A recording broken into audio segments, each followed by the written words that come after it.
Question 5 exercise 1.5 class 9। इस question में हमने करना ये है कि हमारे पास ये दो मैट्रिक्सेस गिवन है फर्स्ट पार्ट में और सेकंड में, तो इनको हमने प्रूव करना है कि क्या ये दोनों जो मैट्रिसेस हैं आपस में मल्टीप्लिकेटिव इनवर्स हैं या नहीं। तो इसके लिए हम देखते हैं कि मल्टीप्लिकेटिव इनवर्स होने की डेफिनेशन क्या है, क्राइटेरिया क्या है। तो अगर हमारे पास दो मैट्रिसेस ए बी हैं तो वो आपस में मल्टीप्लिकेटिव इनवर्स तब होंगे जब हमारे पास ये वाली प्रॉपर्टी जो है वो सेटिस्फाई करेंगे, यानी कि A B is equal to B A is equal to आई।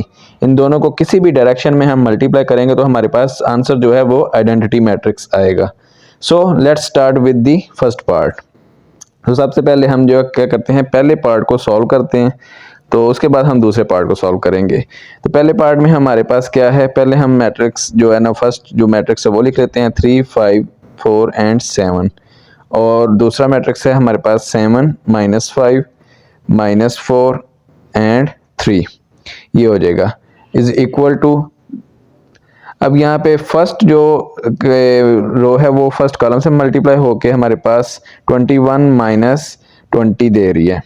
इसी तरह फर्स्ट रो जो है सेकंड कॉलम से मल्टीप्लाई होगी तो ये हो जाएगा -15 प्लस 5 3 15। इसी तरह अब सेकंड रो जो है उसको फर्स्ट कॉलम से मल्टीप्लाई करेंगे तो ये हो जाएगा 28 - 7 4 28। इसी तरह सेकंड रो और सेकंड कॉलम तो ये -20 प्लस 7 3 21 आ जाएगा यहाँ पे हमारे पास। अब इसको सिंप्लीफाई कर लेते हैं तो ये हमारे पास 21 - 21 और ये 0, यहाँ पे भी 0 और यहाँ पे 1 आ जाएगा, which is identity matrix of order 2 cross 2।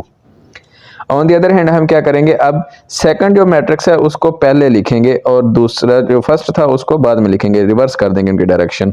तो ये हो जाएगा हमारे पास 7 -5 -4 एंड 3, और दूसरा हो जाएगा हमारे पास 3 5 4 एंड 7।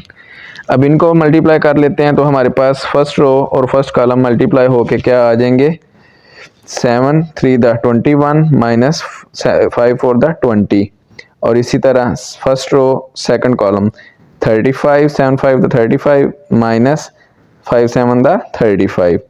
अब क्या करना है, -4 × 3 -12 प्लस 3 × 4 12। इसी तरह सेकंड रो सेकंड कॉलम, और ये हो जाएगा -20 प्लस 21। इसको सिंप्लीफाई कर लेंगे तो ये हमारे पास क्या बन जाएगा 1 0 0 एंड 1। यहाँ पे हमारे पास अगेन आइडेंटिटी मैट्रिक्स आ रहा है, चाहे पहले को दूसरे से मल्टीप्लाई करें या फिर दूसरे को पहले से मल्टीप्लाई करें, किसी भी डायरेक्शन में हमारे पास आइडेंटिटी मैट्रिक्स आ रहा है। तो ये दोनों क्या हैं, मल्टीप्लिकेटिव इनवर्स है एक दूसरे के। अब बात करते हैं पार्ट 2 की।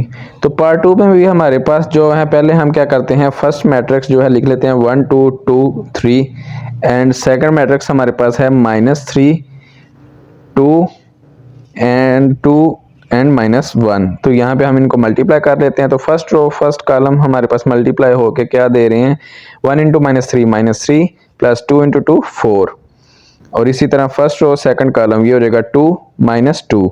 अब सेकंड रो फर्स्ट कॉलम ये हो जाएगा -6 प्लस 6, और सेकंड रो सेकंड कॉलम 4 -3।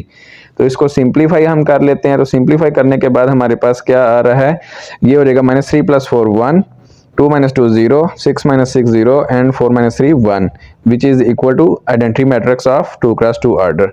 अब हम क्या करेंगे, इनकी जो डायरेक्शन है वो रिवर्स कर देंगे। सेकंड मैट्रिक्स को फर्स्ट लिख लेंगे, -3 2 2 एंड -1, और जो फर्स्ट मैट्रिक्स था उसको बाद में लिखेंगे। तो ये हमारे पास आ जाएगा 1 2 2 and 3।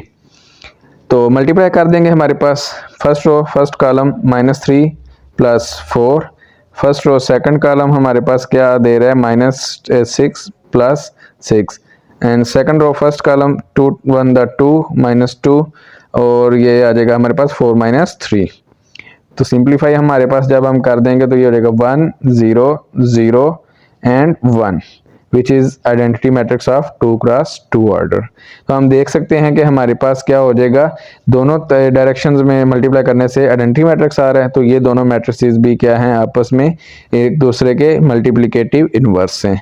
So both of these parts are solved.